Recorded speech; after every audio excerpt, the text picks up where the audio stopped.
hello friends नोंथांमोनखौ चेनेलाव फिन खनसेबो बरायबावबाय दा आसा खालामो गासैबो नोंथांमोना मोजां दङ दा ग्रेड 4 साख्रि 193 भेकेन्सियाव साबेसे स्टुडेन्ट्सआ इन्टारभिउ होगोन बायदि बिनि सायाव एनालाइसिस भिडिअ लाबोदों दा बिनि सायाव कभार खालामगोन जे मोनसे पस्टनि थाखाय साबेसे स्टुडेन्ट्सआ फाइट खालामगासिनो दङ एबा खालामनो थांगासिनो दङ दा बेयाव कभार खालामगोन तो बिनिफ्राय एडमिटआ अनलाइन मोनगासिनो दङ नोंथांमोना बयबो कालेक्शन खालामना लादो आरो जायफ्रा पोस्ट अफिसाव मोनदोंमोन बेबो सोलिगोन आरो अनलाइन मोननाय बेबो सोलिगोन आरो दा ग्रेड 3 BTC साख्रि सोलिगासिनो दं एप्लाइ सो बिनि लास्ट डेटआ 20 नभेम्बर दा लास्ट डेट बारायथ'वाखै आरो जेब्ला बारायो नोंथांमोना नटिस मोनगोन आरो लोगोसे चेनेलाव आपडेट नोंथांमोना मोननो हागोन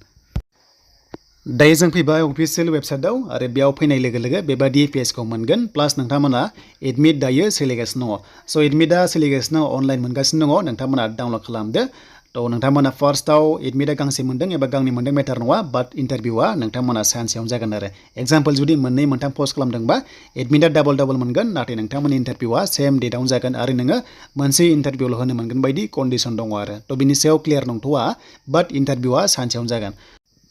बिनिफ्राय खायसे एडमिट मोनाखै गोबां कमेन्ट्स खालामदों जेरै क'क्राझार ओके क'क्राझार बेनिफ्राय चिरां दा बे एडमिटआ होथ'वाखै बिथांमोना उनावसो होगोन बाक्सा तामुलपुर उदालगुरिया होजोब्बाय दा गोबां सर्सआव मोननाय बायदिबा क'क्राझार चिरांनि इन्टारभिउआ नोंथांमोना माब्ला जागोन गोबां कमेन्ट्स खालामो दा बेखौहाय मिन्थिनाय बायदिब्ला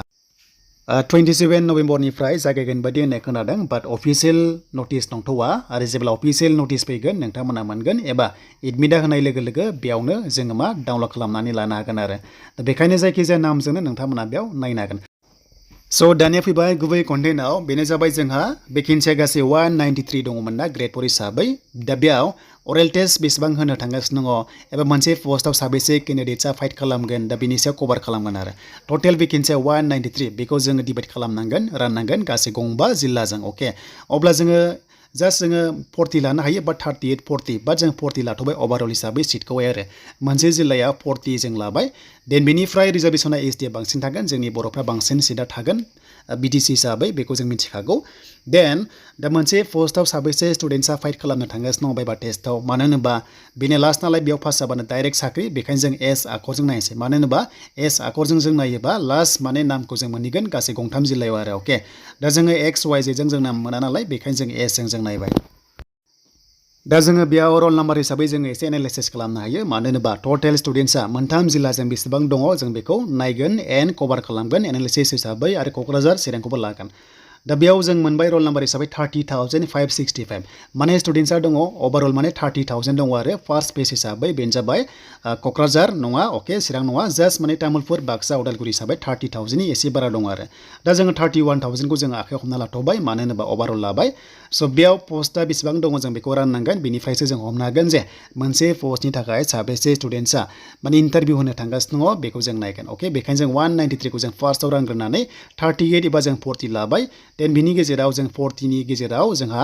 ओरैबायदि जासिगोन दानिया 40 मोनसे डिस्ट्रिक्टआव 40 सिट दङ अके जास्ट एग्जाम्पल देन बेनिफ्राय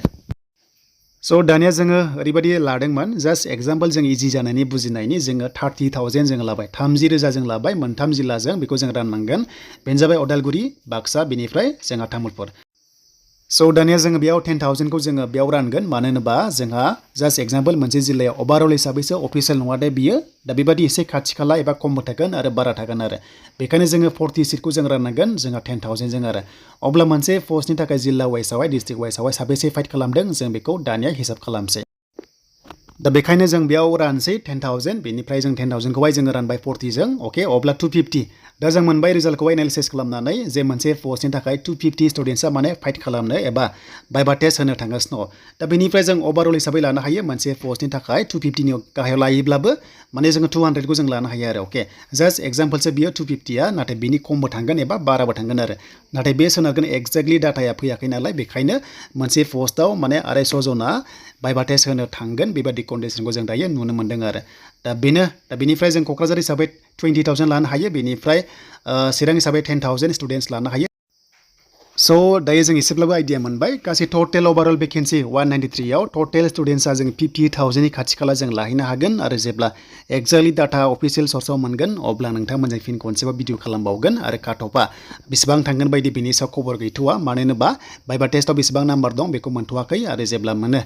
नोंथांमोनजों शेयार खालामगोन